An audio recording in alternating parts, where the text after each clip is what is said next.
reflect back after a session and be like, man, I wish I would have, and I wish I would have done this like technically or tactically. But I think the biggest way I can grow is how I treat myself throughout a session. I think learning a new skill is really hard, or being in an environment that's new is really hard, but being able to have grace with yourself in that transition process is going to be the most important thing. And I think that's what I learned throughout the beginnings, because I think the beginning I came in with the mindset that I wanted to be patient with myself and have this sense of grace and peace and just walk away and know that I did my best. But as a high level goalkeeper, that's not always easy, because you're like, I want to like be the best too. I don't want to just do my best. So I think after a couple of weeks, it was kind of learning how to walk away from a session and be like, yeah, that was a hard session, but I never gave up on myself. I put myself in positions to push myself, and I failed, but I also learned through that failure instead of putting myself down through that failure. What do you think it required of you outside of the lines? Because I think you're right. Like, it does take a lot of mental resilience to train in that capacity, because you're making so many mistakes, you're making errors, you're comparing. Well, you don't have to compare yourself to others, but it's very easy to do that, right? So like before training or after training or on days off or whatever, rest days, any day, like how do you feel like you prepared to succeed in that environment when you weren't here? I think having a sense of self-awareness is really important, in understanding what you need to be successful. And I've always been someone that, and I'm not proud of it, but comparison has just always been something I've struggled with. And especially in an environment with some of the best goalkeepers in the country, it kind of goes on full blast where you're like, man, comparison for 8 weeks is not going to survive. So I think being able to kind of take a step back, and I think the biggest thing for me was learning what my strengths are and where my weaknesses are, and allowing them to coexist, but in a positive mindset. I think weaknesses and strengths can be talked simultaneously, and just because it's a strength doesn't mean it can't be like put on top and continue to work on. And just because it's weakness doesn't mean you have to do it 24/7. It's not going to necessarily progress it as much. And I think being able to find confidence in what you're good at and be able to share that with other people. And then at the same time, like for me, spread was kind of my big thing over the summer, that I was learning and diving into conversations with people that were really good at it or more experienced with it, and getting to learn from them through conversation was really important to me, because I had the opportunity to share my knowledge on something else, which gave me confidence to be able to be vulnerable in moments where I wasn't as strong. Mm-hmm. Wow, that's so good. I wish more people heard that and applied that to their everyday life. Is like, one, have those conversations with people, ask questions, talk about whatever it is that you're kind of inquisitive about, where you want to learn and grow, and like not just rely on someone telling you what to do all the time, right? Like, being able to have conversations with Cam or Katie or AB or even some of the other interns alongside of you is so helpful, because you can kind of work out in your head, like, oh, that's when that works. That's when that doesn't work. Here's where I can apply that, because that's my strength. And that's when Katie can apply it, because that's her strength, right? And hopefully not only for you as a player, but that helps you as a coach then, because that you have that aspiration, understand a little bit more about the game and how each person can kind of interpret it different. So what happens when you go back into an environment that's outside of TKI? How did your experience here, both as a person and as a player, relate back to a different environment?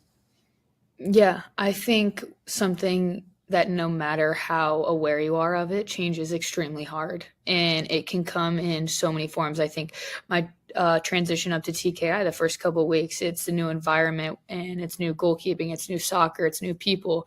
And I think simultaneously it's the same on the way back. And you think you're going back to what's comfortable or what you knew, that it should be easy, or that's at least what I thought. But you're a new person also, and you're a new goalkeeper, and every opportunity is an opportunity to learn. And everything I grew over the summer and at TKI and up in New Jersey was a new version of me coming back to what I was comfortable with, making me uncomfortable, which was a challenge the first couple of weeks. And I think it wasn't just everything soccer, but it was getting back adjusted to what my role looks like on this team. And being here 4 years, you're like, oh, your role's the exact same, but you're coming in with new knowledge, with new people, and wanting to make an impact in a different way than maybe you've made before, adding a different factor.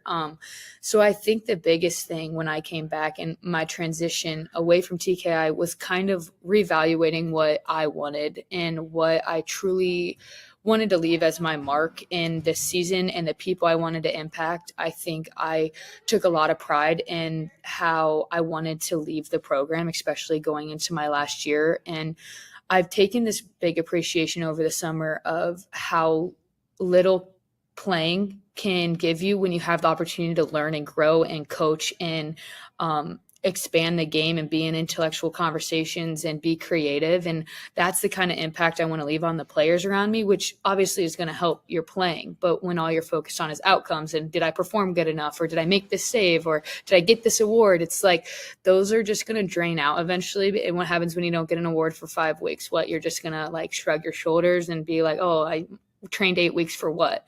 Mm-hmm. And that kind of mindset is really what I was trying to figure out those first couple weeks. Is I knew that's not the direction I wanted to head, but I didn't necessarily know which direction I wanted to go with the impact and the conversations I wanted to have with the people around me.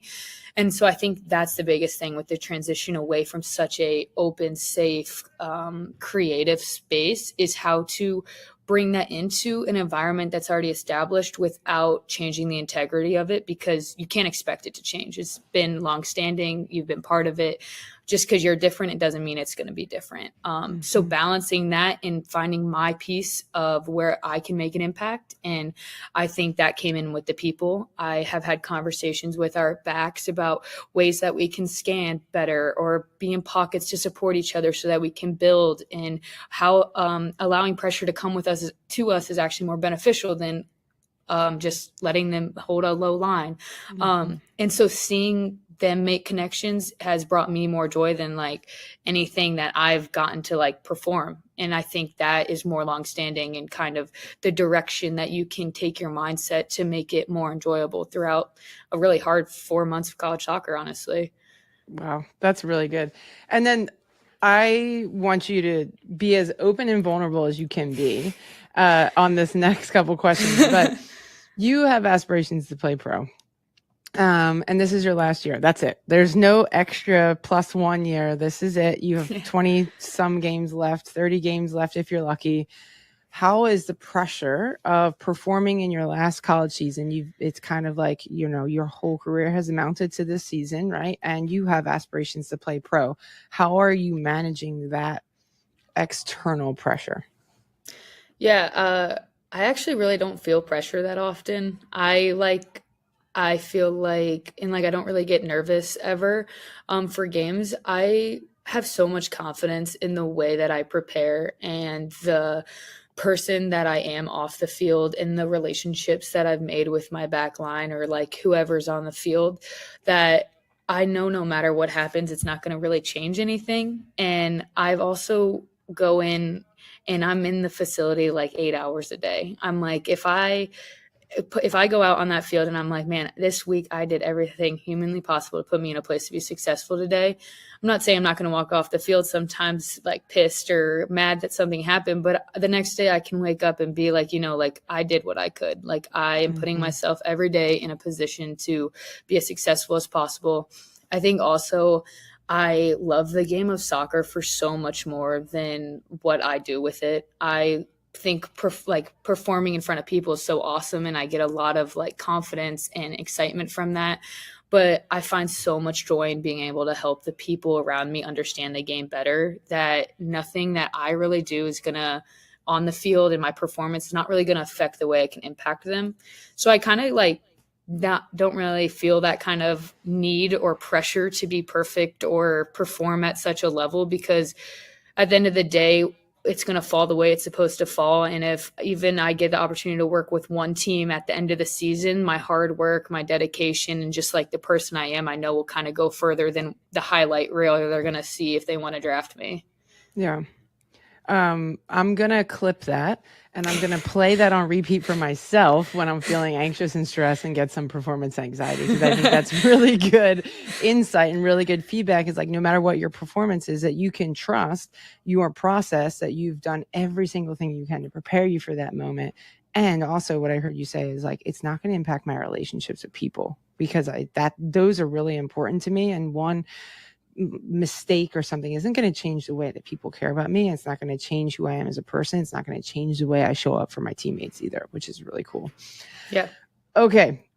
Now let's talk about your process to learn spread, because your process to learn spread, someone might not need to learn that spread right now, right? But they might need to learn touch into space. They might need to learn solving pressure. They might need to learn diving 2-to-1, right? Everybody has a thing that they want to improve on. So can you talk to us from like day one of this is something that I'm going to learn, to implementing it in a big game against a top 5 opponent in the country against Clemson last week? And if you guys haven't seen it, go on our Instagram from Tuesday, August 20th. There's a video of Maddie performing her first spread in a game. Yeah, tell us your process. The process honestly started with a bunch of, why do people do that? Mm-hmm. What is the importance? It's stupid. You can't control the ball. Like, a lot of negative thoughts around it, in all honesty. Like, why do I need to know how to do it? I feel like that's where every great success story starts, is a lot of hate. Maybe. But I went up and at TKI just.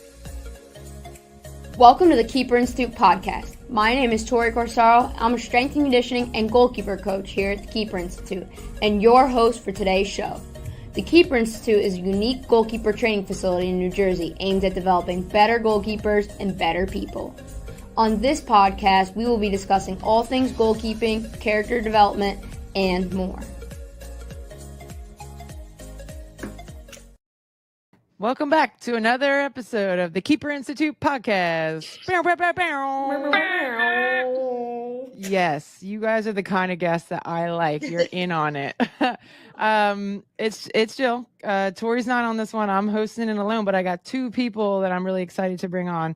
Heather Hinz and Erin McKinney are joining us for a podcast today.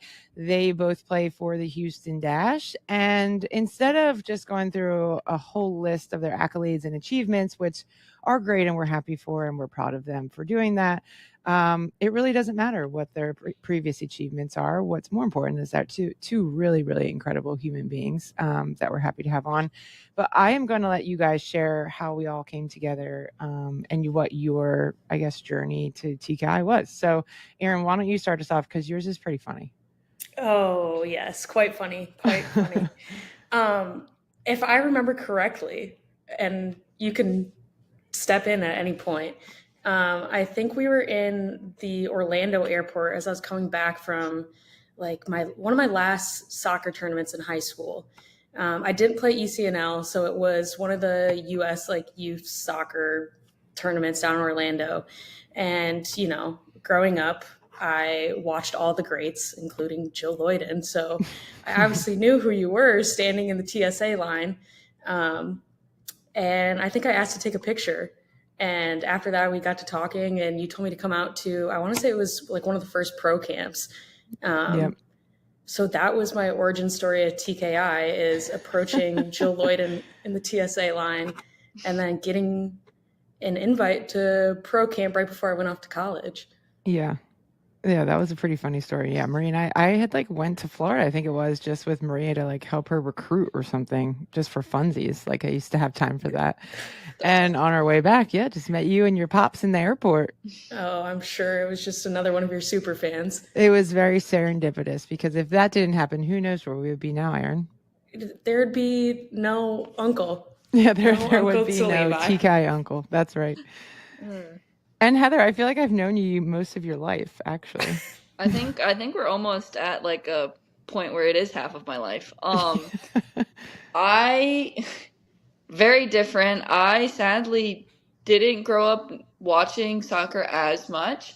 I did know of you, Jill, and I did know of a few goalkeepers, but my mom approached me. It was when I just became a goalkeeper and was like, I'm signing you up for this camp.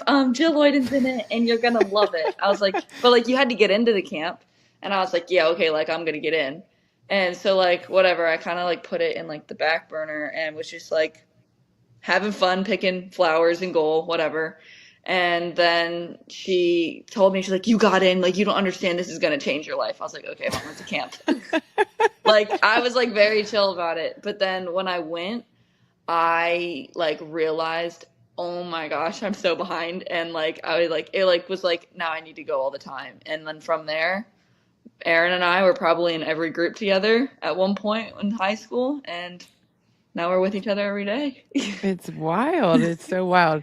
Well, we have Laura to thank for our relationship. Yeah. And Heather's sister, Stu, also Megan, but no one calls her that, Yeah. came to TKI. She was our first intern and really changed and paved the way for someone like Erin and Heather that both did the internship in the summer, which is one of my favorite things in the world. So a lot of our listeners are in high school right now and trying to navigate the college process, which all three of us have had different experiences, and one that we can all acknowledge is different and to each person and equally as challenging sometimes.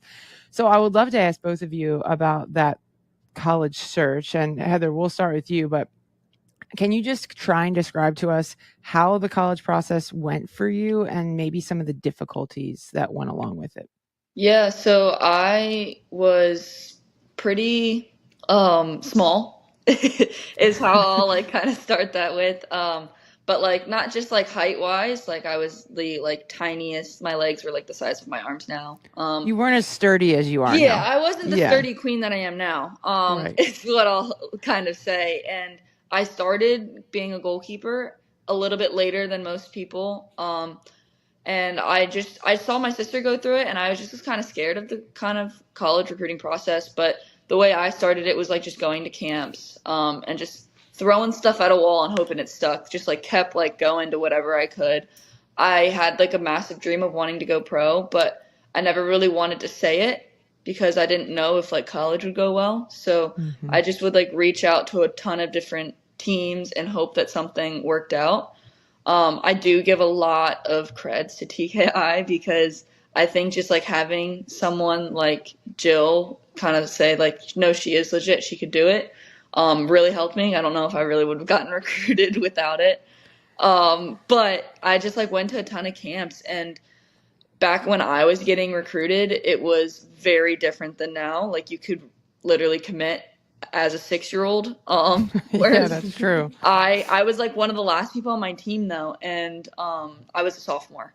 So I just know that during my time there was so much pressure, and I then narrowed it down to either Wake or South Carolina just by going to camps and talking to the coaches. And for me, what was like most important was I had known my sister's college career didn't go necessarily the way she wanted to, and all I wanted was to have a true team and a true family. And at South Carolina, I felt like the two coaches are married. I love them to death. And I was like, you know what? That's how you get a family environment. That's how you get a true team. And I knew that if soccer didn't work out, I would at least have something there, which was massively important to me because I still go through it today. But I had like a lot of times where I was like, if soccer doesn't work out, like what else am I?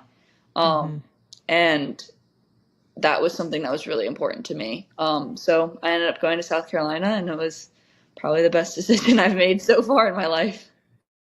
Yeah, I mean, that's a great segue because Erin had a completely different experience, and maybe one that was like helpful in the beginning, but then you realized wasn't serving you in the moment. So Erin, can you kind of talk us through that college recruitment process, but also you transferred schools. So how was that? Yeah, I think that Heather and I had a lot of similarities and differences. And like from the start, similarly, we both are on the smaller side. And I know that there's a lot of coaches now that are very progressive and very thoughtful as in what it means to be a good goalkeeper. But I know that during my high school or even like middle school process, I had so many coaches tell me that, hey, like good stuff out there. We just are never going to look at someone who's 5'4". And I've had that like said to me, and I'm sure Heather has too. So that was, I guess, how to start off this college recruitment story. And like Heather said, people on our teams were committing like 8th grade, which is crazy. So thinking back, I thought I had to like really get this thing started right away, and like kept trying to chop at it. And I wasn't on an ECNL team, but we still like got decent looks on our team from whatever tournaments we were doing. Maybe the one down in Orlando where I met Jill. And I only ended up getting one offer out of that whole process, and ended up committing junior year to University of Akron in Ohio. And I knew from the start that that's wasn't my goal. And I guess what was different from Heather is that like, yeah, I kept like telling people, hey, I want to go pro. Like I had the idea. I knew it sounded like a moonshot to whoever was trying to listen, but having that idea in the back of my head and then committing to, I guess, a mid-major school, I knew that there'd be a lot of stepping stones in between. And I didn't necessarily from the bat think I was going to transfer, but my idea going in with only one offer was just to make the most of it. And the plus side of it was that I was going to play freshman year. So I wasn't thinking too much outside of soccer. And that definitely, I do agree with Heather, like you definitely should be thinking about, who am I outside of soccer? Because anything can happen. Like something that also kind of hindered my recruiting process is tearing my ACL at 14. So stuff was always like happening in between. So I think Heather's mindset was definitely beneficial to her going into the recruiting process. Yeah. But after that year of playing, going in with that mindset, it helped me develop and it helped me get minutes. And I still had that goal to go pro and to be the best goalkeeper and get the best education I could. So I ended up transferring to University of Wisconsin after my freshman year at Akron. Looking back in hindsight for both of you, first of all, thanks so much for being vulnerable and like sharing some of the difficult aspects of that, because I think a lot of our listeners can really relate with how your stories, how many obstacles and things you had to overcome. But I think a lot of where people go wrong is they prioritize things that actually don't matter in the recruiting process because they think it's the most important thing. But if we make decisions or if we sacrifice what's actually important for what we think is really important, it could lead to like not either the most enjoyable experience or one that we just are like, I can't stay here anymore. So looking back, Heather, like what was something that you thought mattered or what didn't matter, like in hindsight of choosing your school? I think at first all I thought about, and now I did end up going to South Carolina. So like, I think since I was there, we always top 25, but like at first, I know I said like earlier that like it was really important to enjoy it outside. But when I first just saw South Carolina, I was just like, I need to go to a big school. I need to be in like the like media of the big school. Like it needs to be about like getting noticed so that I can then make it to the next level. And I learned very quickly my freshman year that is awful because I didn't play my freshman year.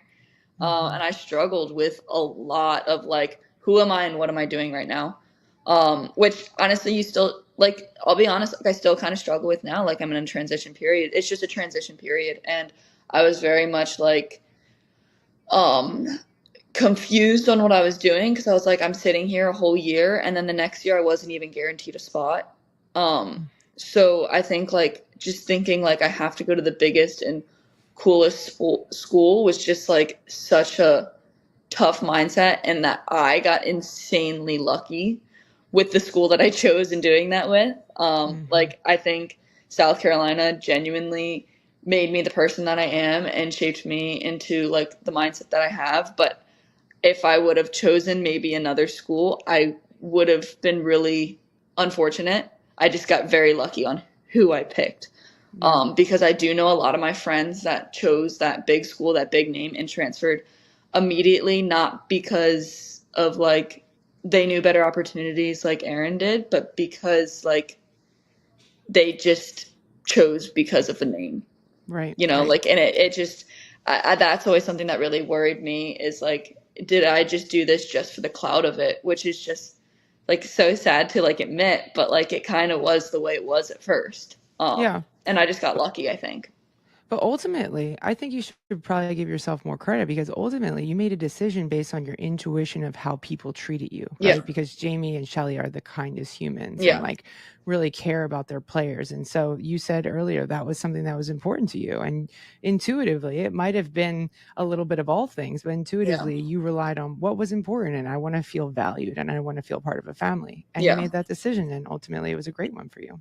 And I will say, like, one thing that I do know that South Carolina would do differently is like when people would have their meetings, it would be like, yes, you have your soccer meetings, but each week they would be like, how are you? What is your life like as a person? And like, I think I really took that for advantage when I was in college, because then in the pros, I'm like, why aren't they asking me how my personal life is now? And I'm like, wait, this is your job. Like, you just like with college, you get that experience of like truly being on a team. And like, I think that's something that's so beautiful about the college game, is like they truly need to care about their players and they truly want to create that team environment, because that's like the 4 years of your life you'll never get back. Yeah, absolutely. Erin, do you have a specific thing that you can remember making a decision on, even in your transfer decision of like, I thought this mattered so much, but it really didn't matter? Well, I will say that like something that did end up, I think, mattering, even though it's kind of, it hurts to admit, is that like the resources that I got at Wisconsin versus a mid-major did end up like helping my development, and the type of level I was playing at helped me and like kind of get to that next level. So like, I won't sugarcoat that part. Something that mattered a lot that I didn't care about and that I hate to admit as well is the first 3 years of my college career at Akron, and my first few years when I wasn't playing at Wisconsin was sitting behind Jordan Bloomer.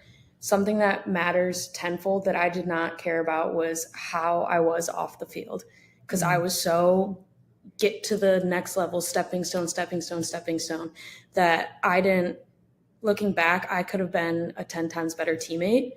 And that's the kind of thing that carries with you off the field to the pros, something that carries with you to the draft. Like, people are going to ask around about you, and it's not going to be how many balls you kept out of the goal.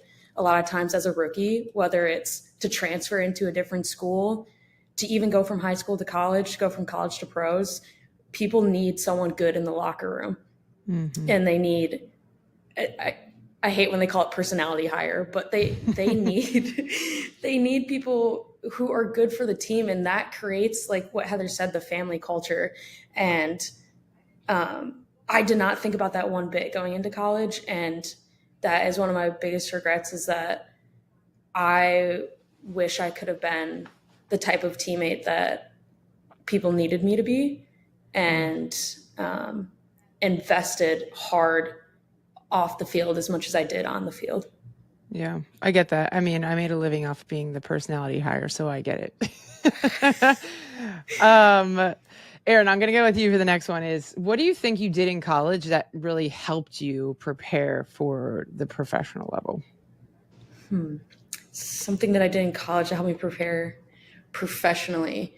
I think what helped me prepare is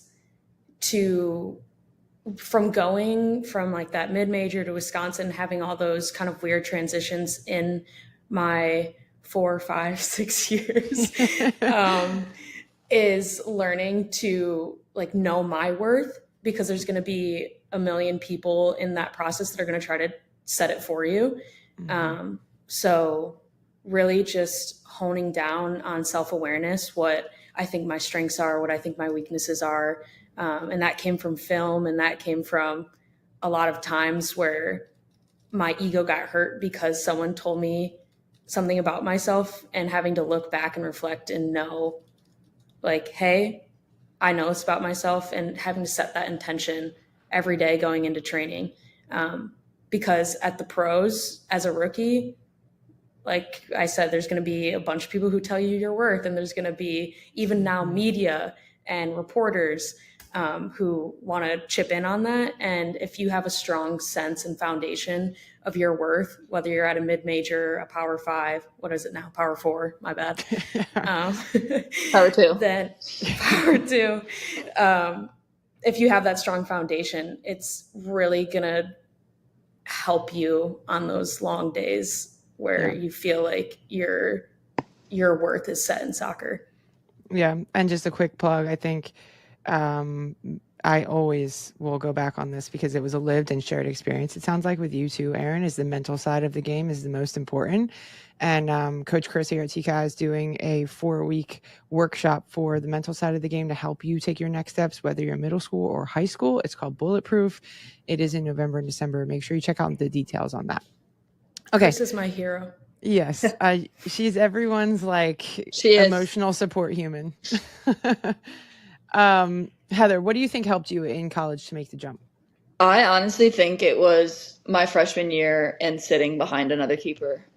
Because like Erin was talking about, with having to have those relationships off the field while still competing was massive for me, because I always talk about having a good GK unit and that kind of stuff, but it really taught me you have so much to grow and you haven't made it yet. And I tell recruits all the time, if you have to sit a year in redshirt, I honestly don't see an issue with that. And it doesn't define who you are as a person, doesn't define who you are as a goalkeeper. And it doesn't mean that you're not good enough. I sat behind a goalkeeper who was SEC Goalkeeper of the Year. So instead of taking it as I'm not playing and everything's the worst, I took it as I have so much of a resource to look at right now. She clearly knows what she's doing. She's recognized, what can I learn from her game to then, adapt into my game? How much of a sponge can I be of the people around me, whether or not I think that they're the best goalkeeper in the world or not? I think no matter what, every goalkeeper has something that you can learn something from and that you can adapt towards your game. And it's just really the mentality of, are you willing to adapt that? And then the next year, going into a situation where I wasn't given the spot and I had actually lost the spot for 2 games. And it taught me no matter how good you think you are, no matter what work you've put in, it's about how do you react from that. And I just clearly remember when I wasn't playing and when I had told I wasn't going to play, I had this one game where they had told us that you two are really, really close. She has better feet than you, Heather. You need to fix that. I said, okay. I went every single day and trained on my feet. Then they told me that since we're competing each and every week, whoever does better that week is going to play. And the other goalkeeper had been kind of hurt, so wasn't really training much that week. So I came into the game thinking I was going to play. So excited I was going to get my first ever true game. And then warm up happens and I see they're warming her up instead. And in that moment I was this is ridiculous. I wanted to throw a fit. I was I want to be a child right now. I want to throw a fit. But I didn't. And I remember specifically being you know what, this is your time to show that you are a true teammate. You are a true friend, because she was my friend. So in that moment I was suck up your pride. You're fine. I was the loudest on the bench that whole entire game. It was a bit of fake it till you make it, because obviously I was upset, but I don't want my team to fail, because no matter what, you want to beat someone out being the best version of you. You don't want to beat someone out because someone got hurt, or you don't want to beat someone out because you're being petty. That's just the worst way to want to win a spot. So I was I want her to play the best ever so then I can potentially win the spot. And after the game, I cried in the locker room because I was so upset. And I had then gotten pulled into a meeting. They're you need to be a better teammate. You need to work harder in training. And that week of training, I feel just flipped everything for me. I came in with intentions. I came in with, if I don't play this weekend, how am I acting during the week? How am I? And after that, I started and played every single game, practically. There's a bit of injuries in some parts, but I think if it weren't for that, right now I'm in a situation where I'm not playing. I'm potentially not traveling. I obviously have 2 amazing goalkeepers in my unit. So like, how can I be the best version of myself and still show my personality in this session, but then also still compete with them? Mm-hmm. Yeah, that's great. Really great insight. I also have a follow-up question that's not on our itinerary, however, a very short answer. But if you could take your ideal perfect school, and maybe you had that in each of the schools that you finished at, your perfect college experience, what's one thing looking back that you're like, I would never sacrifice in making the decision to go there?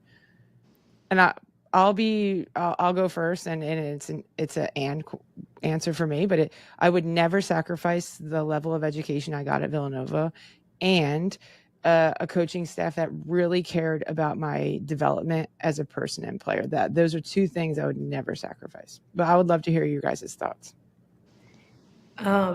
Yeah, you stole my last answer, Jill, is that going from both schools, I would never sacrifice the amount of investment that Paula and Tim put into me. Mm-hmm. And they weren't the type to tell you, like, you're this great keeper, you're this great person, blah, blah, blah, which, like, I didn't need that. So, I mean, maybe some people did, but the amount of time they put into you, whether it was film, whether it was taking you after the game and just asking your opinion, whether it was trying a way to build out of the back that Paula didn't want to do, but you brought it up so she would try it in training. Mm-hmm. There was like countless moments that they developed me as a player and a person that I would not sacrifice. Another one is the goalkeepers. Heather touched on this in my unit. I want to say Wisconsin has sent like 3-4 keepers to the NWSL. I don't know what's going on there, but there always seems to be like 1 or 2 like really good keepers at a time. And there was 3 of us that were all like competing head to head every day. And like Heather said, looking back at it, it was draining. And sometimes I wasn't the best teammate because maybe other people's successes made me feel like I couldn't, like other people's successes defined me. But that taught me so many lessons, and it grew me so much, so rapidly, because you competing every day at that level, I wouldn't sacrifice that, even though it was a hard task. Yeah. Heather? I would say that one thing, like the main thing, which goes with kind of what I've already touched on, was like the community of South Carolina, whether it was on the field or off the field. Like, I love Columbia, South Carolina to death now, to the point my family practically lives there. I love that team as an alumni. I loved it when I played there. Just the girls that I had there, the coaching staff that I had there, like I wasn't brought in by the same coach, that goalkeeper coach that ended up being my goalkeeper coach for 4 years. And just like Erin was talking about, the investment, all that kind of stuff, like just the community built around it and the true family environment. Like I don't think I 100% wouldn't be playing now if it weren't for them. And how much time they put into me, whether it was a teammate, a coach, or even the fans. I just like could not imagine it without that. And it just like kind of helped grow me today, because now I want to, like, whatever team I go to, invest myself in the community and what they could like do for me, like what I did for them, if that makes sense. I just called the Clemson South Carolina game last weekend, and it was the third highest attendance. The third highest attendance. So it's so cool there. The stadium and the atmosphere is amazing. Yeah. Last question, and we're going to wrap this thing up, is a lot of people that are listening to this have aspirations to play pro. And I don't think, and when you guys were going through the process, I tried to tell you as much and as often as possible as how difficult this transition was going to be and how hard it was going to be. But Erin, why don't you start us off? But what has been the most surprising part about the professional game to you? And what is it that goalkeepers could start doing right now to help them prepare to succeed at their highest level? I'm just going to give a little backstory of like what I've seen so far in my short few months in the NWSL. I was not drafted. I was sitting right by Heather at the draft, cheering her on as she went to Dash. But got a call right after the 56th pick and picked up by Chicago for preseason, then sent over to Gotham on an injury replacement contract. Then Ann Berger, that awesome woman, came in, and then my contract had to be released. So I ended up getting picked up by Dash. So crazy few months in the NWSL. But what I've noticed from all those different experiences is how you would think like at this level, there's not like a difference between, I guess, like goalkeepers. But we are all so different and we solve problems in so many different ways. And the most successful I've seen goalkeepers be is ones that are very self-aware. Like Jane knows that maybe her positioning higher up is way more successful than when her positioning is lower. And then she tells me I hug the line, but maybe I think that's way more successful for me. And Berger could hit a dime on a diagonal and just knows that she can find that. But they also know what they need to work on and will tell their coaches that and just have this very good dialogue with the staff of how to work on their weaknesses, but how their play can play into their strengths. And I've just have tried to be a sponge to all of these different goalkeepers I've been around because their self-awareness inspires me to play to my strengths more in the NWSL. So yeah, that's the little tidbit I've learned so far. That's great. Heather, what about you?